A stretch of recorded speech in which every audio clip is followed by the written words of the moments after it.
नमस्कार दोस्तों, मैं हूं अनिल सिंह राठौर और हिस्ट्री की इतिहास की सीरीज में आपका स्वागत है। ये सिंधु घाटी सभ्यता या हड़प्पा सभ्यता से संबंधित अंतिम लेक्चर है। इस सेट के अंतर्गत ये फोर्थ सेट है। इसके अंतर्गत हम बचे हुए क्वेश्चनों को डिस्कस करेंगे, लेकिन उन क्वेश्चनों को करने से पहले एक बेसिक समझ लेना जरूरी है कि सिंधु घाटी की जो सभ्यता थी वो पहली चीज़ है कि शहरी सभ्यता थी। शहरी सभ्यता थी सिंधु घाटी की सभ्यता। और सिंधु घाटी सभ्यता के अंतर्गत जो प्रमुख स्थल हैं वो है मोहनजोदड़ो। यहाँ से विशाल स्नानागार मिल रहा है, कुएं के साक्ष्य मिले हैं, और यहीं से हमें जो है नर्तकी की मूर्ति मिली है, डांसिंग गर्ल नर्तकी की मूर्ति मिली है जो कि कांसे की बनी हुई है। यानी कांसे की डांसिंग गर्ल हमें यहीं से प्राप्त हुई है। डांसिंग गर्ल जो कि कांसे की बनी हुई है वो हमें कहाँ से प्राप्त हुई है? मोहनजोदड़ो से। और मोहनजोदड़ो से हमें एक पुजारी की मूर्ति प्राप्त हुई है। यहाँ गर्ल की जो मूर्ति है वो बाएं हाथ अपने कमर पर रखी हुई है।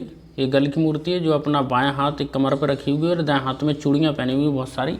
और भाई मोहनजोदड़ो से ही हमें एक पुजारी की मूर्ति प्राप्त हुई है, प्रायश्चित कंगी की मूर्ति प्राप्त हुई है जो बढ़िया आज की तरह जैसी वो दाढ़ी रखते हैं वैसी दाढ़ी रखे हुए और जिसे शॉल कहते हैं, कंबल कहते हैं, उसे लपेटे हुए है। ये पुजारी की मूर्ति है। और इसके अलावा मोहनजोदड़ो की अगर धार्मिक व्यवस्था की बात करें तो ये जो लोग हैं वो भगवान पशुपति शिव की पूजा करते थे, मातृ देवी की पूजा करते थे। इनका समाज मातृ सत्तात्मक था, यानी शिव की पूजा करते थे। कुछ लोग ऐसे भी थे जो भूत प्रेत यानी अंधविश्वास में विश्वास रखते थे, क्योंकि हमें ताबीज़ के भी प्रमाण मिले। तो कुछ लोग समाज में होते ही है जो कि अंधविश्वासी होते हैं, ताबीज़ पहनते हैं और धार्मिक भूत प्रेतों में विश्वास रखते हैं। और कुछ ऐसे स्थल हैं जहाँ सिंधु घाटी सभ्यता का विस्तार था। सिंधु घाटी सभ्यता की जो आकृति थी वो त्रिभुजाकार थी। इसके अगर विस्तार की बात करें तो मांडा कहाँ? जम्मू कश्मीर में मांडा। और इधर आपको अफ़गानिस्तान में मिल जाएगी। अफ़गानिस्तान में मुंडीगाक और सुरतागाई दो स्थान आपको जो अफ़गानिस्तान में मिलेगी, यहाँ पर था। और यूपी की बात करें तो यूपी में आलमगीरपुर उत्तर प्रदेश में इसका विस्तार था। और महाराष्ट्र की बात करें तो महाराष्ट्र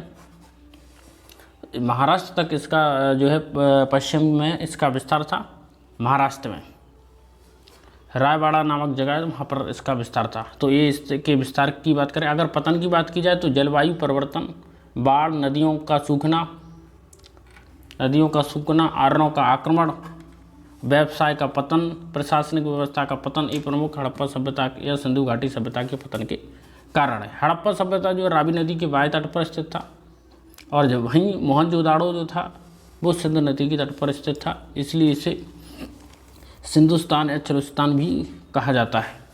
तो ये हड़प्पा सभ्यता के बारे में कुछ बेसिक नॉलेज था। और साथ में एक चीज़ और बता दें आपको कि एक पेड़ के ऊपर एक चिड़िया है जो मछली को दाबी हुई है। उसी पेड़ के नीचे एक लोमड़ी है जो कि उसके नीचे बैठी हुई है। इसकी जानकारी भी हड़प्पा सभ्यता में सिंधु घाटी सभ्यता से मिलती है। एक बात और जो सबसे महत्वपूर्ण है कि लोहे से परिचित नहीं थे, घोड़े से भी परिचित नहीं थे, लोहे से परिचित नहीं थे ये लोग। तांबा, सोना, धातु जैसी धातुएँ थी उनसे परिचित थे ये लोग। और ये लोग दालों का उत्पादन नहीं करते थे, चावल का उत्पादन करते थे। दुनिया में कपास का सर्वप्रथम उत्पादन हड़प्पा वासियों ने किया। कपास के प्रमाण हमें मेहरगढ़ में मिलते हैं। सर्वप्रथम खेती या कृषि के प्रमाण हमें मेहरगढ़ में मिलते हैं। पशुपति की पूजा करते थे। पशुपति को भगवान शिव से संबद्ध किया जाता है। पशुपति के दाहिने साइड आपको शेर और हाथी बैठे मिलेंगे, और पशुपति की बाईं ओर आपको एक सींग वाला गैंडा और बैल मिलेगा, और इनके पैरों के नीचे 2 हिरण बैठे हुए हैं। पशुपति के 3 सींग हैं और 3 मुँह हैं भगवान पशुपति के। तो विद्वानों ने कहा कि भगवान शिव को ही इससे उन्होंने डिनोट किया है। नर्तकी की मूर्ति जहाँ कांसे की बनी हुई है, वहीं मातृ देवी की मूर्ति जो है मिट्टी की बनी हुई है। और जो पुजारी है उस पुजारी की जो मूर्ति है वो सैल खड़ी की स्टेटाइट की बनी है। पुजारी की जो मूर्ति है वो सैल खड़ी यानी पत्थर की बनी हुई है। तो मेरी आशा है कि सिंधु घाटी सभ्यता के बारे में ये जानकारी आपको बेहतर लगी होगी। अब इसी जानकारी का उपयोग करते हुए हम क्वेश्चन आंसर को डिस्कस करेंगे। अफगानिस्तान स्थित सिंधु सभ्यता के स्थल हैं मुंडीगाक, सुरतागोई, ए और बी दोनों। तो सिंधु घाटी सभ्यता कहाँ कहाँ तक विस्तार था इसका, इस बात को जान लेना बेहद ज़रूरी होता है। तो भारत पाकिस्तान और अफ़गानिस्तान, यहाँ तक सिंधु घाटी सभ्यता का विस्तार था, यानी 3 देशों तक। और अफ़गानिस्तान के अंतर्गत मुंडागाक और सुरतागोई ये दोनों स्थान आते हैं। तो इसका आंसर होगा ए और बी। अफ़गानिस्तान में कौन सी, मुंडीगार्क और सुरतागोई। ये अगले क्वेश्चन में किसी भी एग्जाम में आपसे पूछे जा सकते हैं।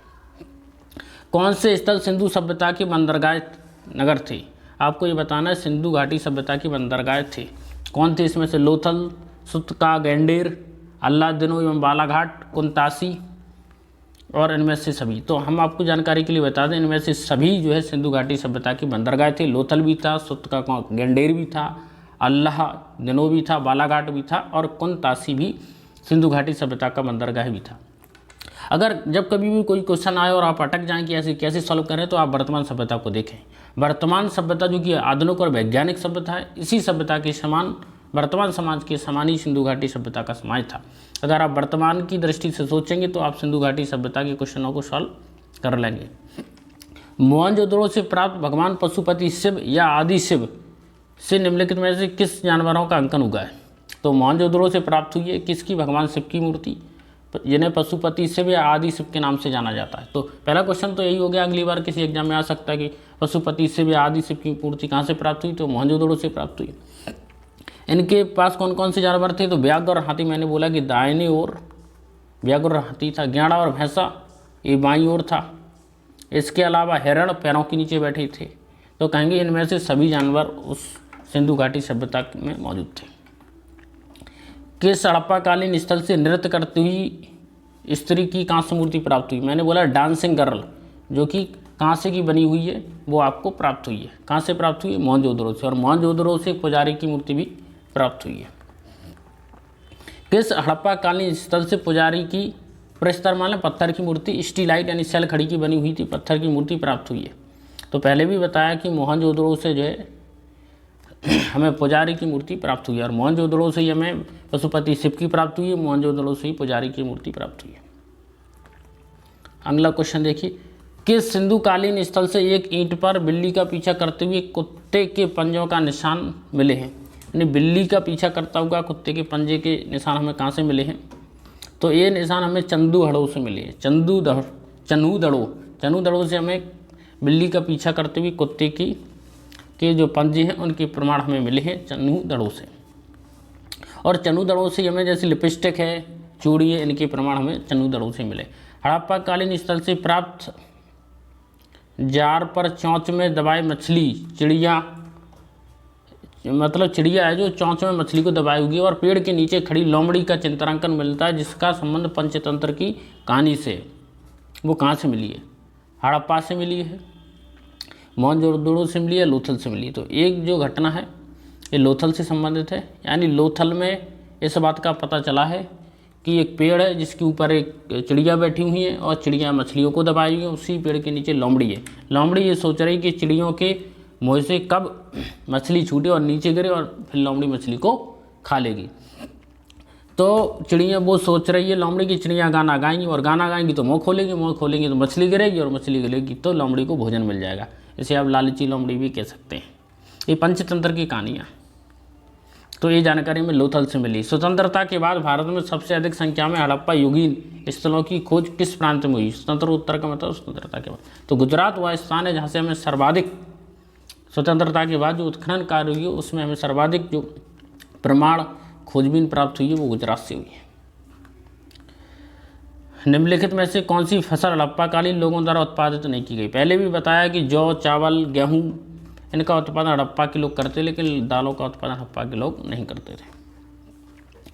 दो ऑप्शन है आपके पास, एक कथन और एक कारण है। जब भी कथन और कारण आए तो आप बीच में क्योंकि शब्द लगाएं। कथन और कारण जैसे क्वेश्चनों को हल करने के लिए बीच में बिकॉज लगाएं, क्योंकि शब्द लगाएं, तब आप इन क्वेश्चनों को बेटर तरीके से सॉल्व कर सकते हैं। हड़प्पा तथा मोहनजोदड़ो अब विलुप्त हो चुके हैं, आए नहीं अब है, अब विलुप्त हो चुके हैं। कारण ये दिया गया कि वे उत्खनन के दौरान प्रकट हुए थे। तो कैसे पढ़ाएंगे, क्योंकि लगाकर। हड़प्पा और मोहनजोदड़ो के शहर अब विलुप्त हो चुके हैं क्योंकि वे उत्खनन के दौरान प्रकट हुए थे। हाँ, उत्खनन के दौरान प्रकट हुए, इससे पता चला कि हड़प्पा और सिंधु घाटी की सभ्यता विलुप्त हो चुकी थी, नष्ट हो चुकी थी। तो इसका आंसर हो जाएगा पहला, कथन और कारण दोनों सही है, कथन करण का सही स्पष्टीकरण करता है। अगला क्वेश्चन है, सिंधु घाटी की सभ्यता के संदर्भ में निम्नलिखित कथनों पर विचार कीजिए और विचार करने लगे, क्योंकि मानव एक विचारशील प्राणी है। लेकिन विचार करने से पहले देख लीजिए किस चीज़ का विचार करना है। पहले भी बताया कि सिंधु घाटी की सभ्यता एक लौकिक सभ्यता थी। लौकिक सभ्यता थी कहने का अर्थ है कि धार्मिक तत्व यदि मौजूद थे लेकिन वर्चस्वशाली नहीं थे। अंधविश्वासी स्तर पर धर्म नहीं था। धर्म लोगों के जीवन को नियंत्रित नहीं कर रहा था। लोग उनकी पूजा करते थे जो व्यवहारिक जीवन में उनकी मदद करते थे। प्रकृति के उपासक थे, अग्नि की पूजा करते थे, प्रकृति की पूजा करते थे, पीपल के वृक्ष की पूजा करते थे, नाग देवता की पूजा करते थे। लेकिन धार्मिक जीवन यानी धर्म ने उनके जीवन को नियंत्रित नहीं किया था। तो पहला क्वेश्चन है, ऑप्शन यही है, यह मुक्ता लौकिक की सभ्यता थी तथा उसमें धार्मिक तत्व यद्यपि उपस्थित था वर्चस्वशाली नहीं था। कहेंगे एक कथन करेक्ट है। दूसरा कथन है, उस काल में भारत में कपास से वस्त्र बनाए जाते थे। कहेंगे बिल्कुल कपास से वस्त्र बनाए जाते थे। दोनों चीज़ें हड़प्पा काल की ही हैं। एक लौकिक सभ्यता थी हड़प्पा, बिल्कुल सही है। कपास से वस्त्र बनाने का सर्वप्रथम काम जो हड़प्पा वासियों ने ही किया। इसका मतलब दोनों सही है।